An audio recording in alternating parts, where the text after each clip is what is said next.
ఇది బఠానీతో చేసుకునే పరాటా. అయితే మామూలుగా ఇప్పుడు చలికాలంలో దొరుకుతుంది కదా! ఈ ఈ బఠానీ అనేది ఫ్రెష్‌గా ఉంటది కాబట్టి ఎక్కువగా చలికాలంలో నేను ఇట్లా గాజరగడ్డతో కర్రీ, బఠానీ వేసి చేయడము ఇట్లాంటివి ఎక్కువగా చూపిస్తున్నాను మన ఛానల్‌లో. చూస్తున్నారు కదా! అయితే ఈ బఠానీ దీంట్లో ఏమైతదంటే వాటర్ కంటెంట్ ఎక్కువుండి మనకి క్యాలరీస్ తక్కువుంటాయి. మళ్ళీ ప్రోటీన్ ఎక్కువుంటది కాబట్టి చాలా మంచిది తింటే. నేను ఒకటేసారి కేజీ, 2 కేజీలు అట్లా వీక్లీ ఒకసారి తెచ్చుకొని ఇట్లా బాక్స్‌లో మొత్తం ఒలిచి పెట్టుకొని పరాటాకి కానీ లేకపోతే సేమియా ఉప్మాలకి ఇట్లా అన్నిటికీ వాడుతూ ఉంటా. ఇప్పుడు మాత్రం పరాటా తయారు చేయడం చూపిస్తాను. దీనికోసం గోధుమ పిండిలో కొంచెం ఉప్పు వేసి మామూలుగా మనం చపాతీ పిండి ఎట్లా దడుపుకుంటామో అట్లా దడుపుకొని ఒక హాఫ్ అన్ అవర్ కానీ ఒక 15 నిమిషాలు కానీ పిండి నానాలి, పక్కకు పెట్టాలి. తర్వాత 1 స్పూన్ ఆయిల్లో పచ్చిమిర్చి, మన టేస్ట్కి తగినంత పచ్చిమిర్చి, ఇంకా కొంచెం వెల్లిపాయలు వేసుకొని కొద్దిగా అల్లం ముక్క కూడా వేసుకొని ఇవన్నీ వేయించి పక్కకు పెట్టుకోవాలి. తర్వాత ఇదే ఆయిల్లో ఈ బఠానీని ఎక్కువగా ఏం వేయించుకోవాల్సిన అవసరం లేదు, జస్ట్ కొంచెం వేడైతే చాలు. కొంచెం ఉప్పు కూడా వేసి వేయిస్తున్నా.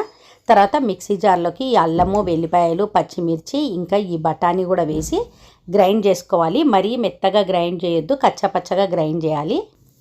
ఇంకా దీంట్లోకి ఆనియన్స్ వేసుకోవాలి. ఆనియన్స్ని పచ్చిదే వేస్తే అంత బాగుండదు కాబట్టి 1 స్పూన్ ఆయిల్లో కొంచెం ఫ్రై చేసిన దాంట్లోకి కారం పొడి, పసుపు, జీరా పౌడర్, ఇంకా చాట్ మసాలా, అంటే మనకి పరాటా కొంచెం పుల్ల పుల్లగా ఉండాలంటే చాట్ మసాలా కానీ లేదంటే నిమ్మకాయ ఉంటే నిమ్మకాయ కూడా వండుకోవచ్చు. తర్వాత దీంట్లోకి ఇప్పుడు మనం గ్రైండ్ చేసి పెట్టుకున్నది ఈ బఠానీ, ఇంకా కొంచెం సాల్ట్ ఇంతకుముందు వేసుకున్నాము చూసుకొని మళ్ళీ సాల్ట్ వేసుకోవాలి. ఇప్పుడు దీంట్లోకి ఇంకా కొంచెం మిరియాల పొడి, కొద్దిగా కొత్తిమీర కూడా వేసుకోవాలి. మనం ఇట్లా చేసి ఫ్రిడ్జ్లో పెట్టుకొని ఒక 2-3 డేస్ కూడా వాడుకోవచ్చు.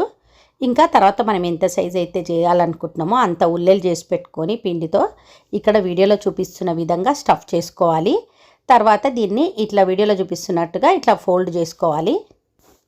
మామూలుగా బఠానీ కొంచెం తియ్యగా ఉంటుంది కదా, అందుకే కొద్దిగా స్పైసీగా ఉండేటట్టు చూసుకోండి. నేను అందుకే పచ్చిమిర్చి, కారం పొడి, మిరియాల పొడి వేసుకున్న, చాట్ మసాలా ఇవన్నీ కూడా కొంచెం మసాలా ఫ్లేవర్గా కొద్దిగా స్పైసీగా ఉంటే బాగుంటుంది. మసాలా ఫ్లేవర్ అని మళ్ళీ ఎక్కువ కూడా మసాలా ఫ్లేవర్ వేయకండి, ఉప్పు కారం మంచిగా ఉండేటట్టు చూసుకోండి. తర్వాత ఇట్లా పరాటా చేసుకొని ఇంకా దీనికి నెయ్యి కానీ నూనె కానీ మీకు ఏది ఇష్టం ఉంటే అది వేసి కాల్చుకోవాలి.